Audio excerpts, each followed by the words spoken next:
तभी इनकी तरफ से किसी सरफिरे ने एक ईंट उनकी तरफ उछाल दी। तभी इनकी तरफ से किसी सरफिरे ने एक ईंट उनकी तरफ उछाल दी। फिर उनकी तरफ से ईंट का जवाब पत्थर से आया।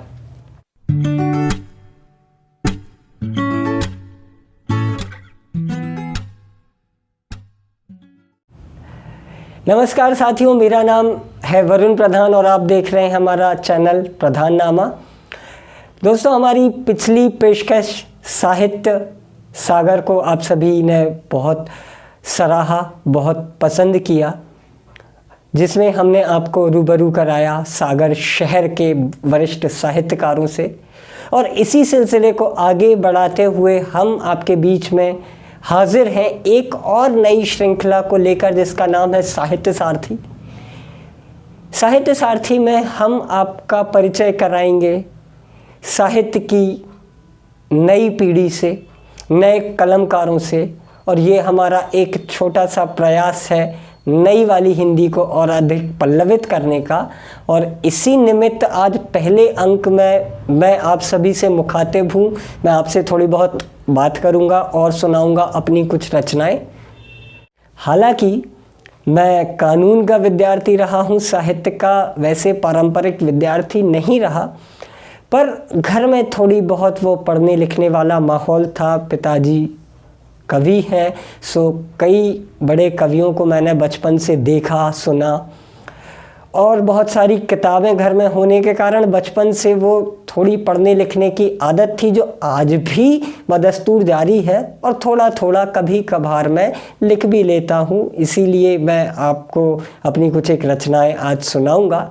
ज़्यादा वक्त आपका बातों में ज़ाया ना करते हुए मैं आपको पहले एक बहुत ही मुख्तसर सी रचना सुनाता हूँ, जिसका उन्वान है ताला। एक बंद दरवाज़ा भी ख़त्म नहीं करता उम्मीद। एक बंद दरवाज़ा भी ख़त्म नहीं करता उम्मीद, अंदर से बाहर और बाहर से अंदर जाने की।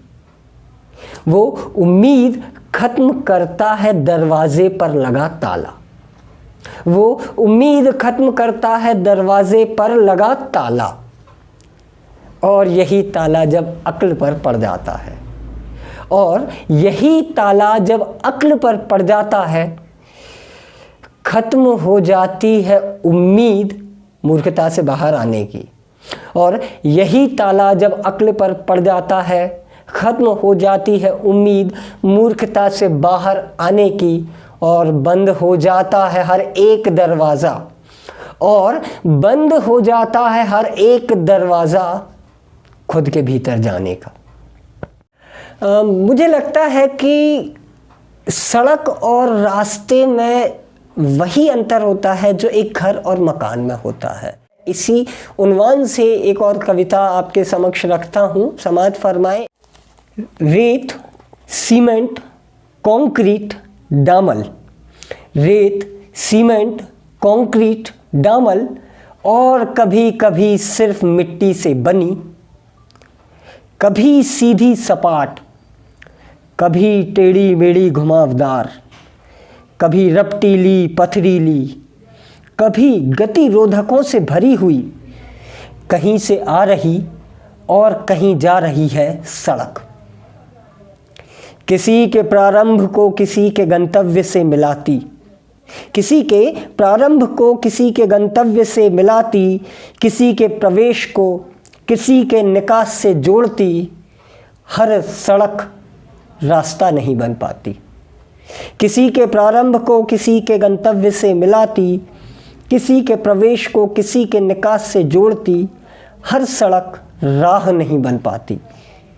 शायद सड़क को राह बनाते हैं राहगीर। शायद सड़क को राह बनाते हैं राहगीर। सड़क पर चलने की थकन, प्रारंभ का निश्चय, गंतव्य तक पहुंचने की आस, निकास और प्रवेश का कारण।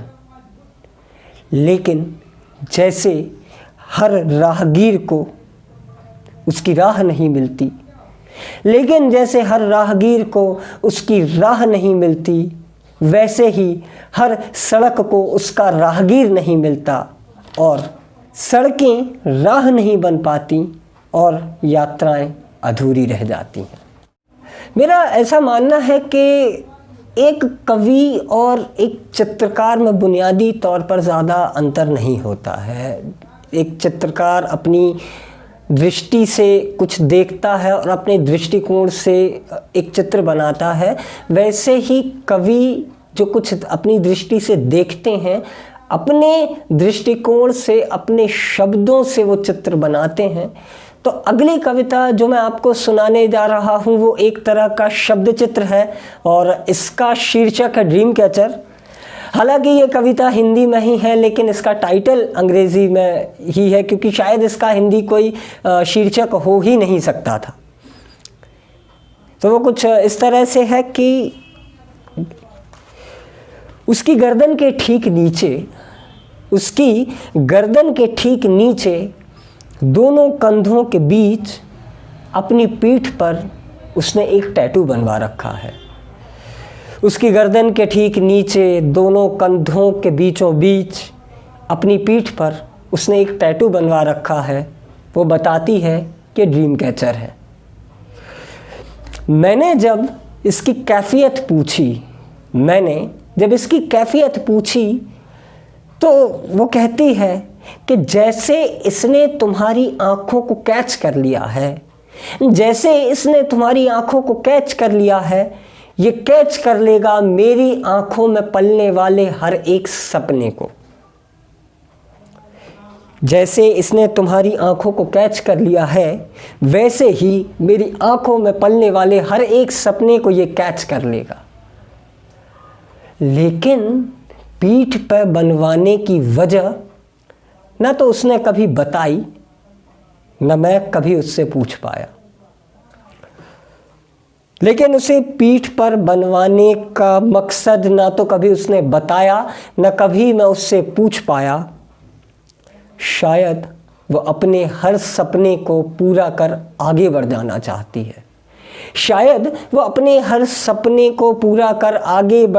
चाहती है। और पीछे मुड़कर कभी नहीं देखना चाहती, ठीक वैसे जैसे पीछे मुड़कर नहीं देख पाती अपनी पीठ पर बना ड्रीम कैचर। अगली कविता जो मैं आपको सुनाने जा रहा हूँ उसका शीर्षक है विरोध का विरोध। और मुझे लगता है कि आप किसी भी दंगे फसाद का इतिहास उठाकर देख लीजिए और यह कविता शब्दशः वहाँ पर रख कर देखेंगे तो आपको प्रासंगिक लगेगी।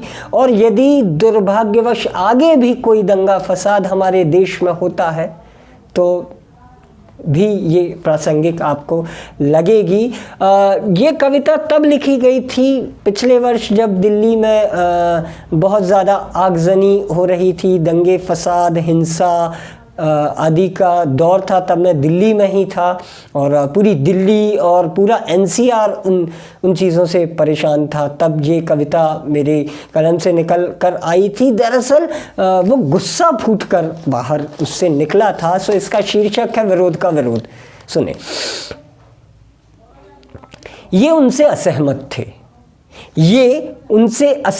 थे, ये भी और ये भी। ये उनसे असहमत थे, ये भी और ये भी। ये सभी इकट्ठे हुए और उनका विरोध करने लगे। ये उनसे असहमत थे, ये भी और ये भी। ये सभी इकट्ठे हुए और उनका विरोध करने लगे। ये सभी बुद्धिजीवी थे और ये अपने अपने विरोध का तर्क देने लगे। धीरे धीरे बहुत सारे लोग जुड़ गए। ये सभी भी उनसे असहमत थे। हालांकि ये लोग बुद्धिजीवी नहीं थे, लेकिन इन सब ने मिलकर एक भीड़ की शक्ल ले ली थी। अब इनके विरोध में कुछ और बुद्धिजीवी आकर तर्क करने लगे। इनके विरोध में कुछ और बुद्धिजीवी आकर तर्क करने लगे। इस विरोध के समर्थन में भी कुछ लोग आ गए और ये लोग भी बुद्धिजीवी व तार्किक नहीं थे, ये बस इनके विरोधी थे। इनकी असहमति पर सहमति जताने वाले और उनकी सहमति पर असहमति जताने वाले लोगों की भीड़ दोनों तरफ इकट्ठी हो गई। इनकी असहमति पर सहमति जताने वाले और उनकी सहमति पर असहमति जताने वाले लोगों की भीड़ दोनों तरफ इकट्ठी हो गई। आवाज़, नारे, गाली गलौच, शोर इनकी और उनकी तरफ से आने लगा। आवाज़, नारे, गाली गुफ्तार और शोर शराबा इनकी और उनकी तरफ से आने लगा। तभी इनकी तरफ से किसी सरफिरे ने एक ईंट उनकी तरफ उछाल दी। तभी इनकी तरफ से किसी सरफिरे ने एक ईंट उनकी तरफ उछाल दी। फिर उनकी तरफ से ईंट का जवाब पत्थर से आया। इनने उनके खेमे में आग लगा दी। उनने ये आग इनके खेमे में आग लगाकर बुझाई। इनकी और उनकी तरफ से भरपूर बल का प्रयोग हुआ।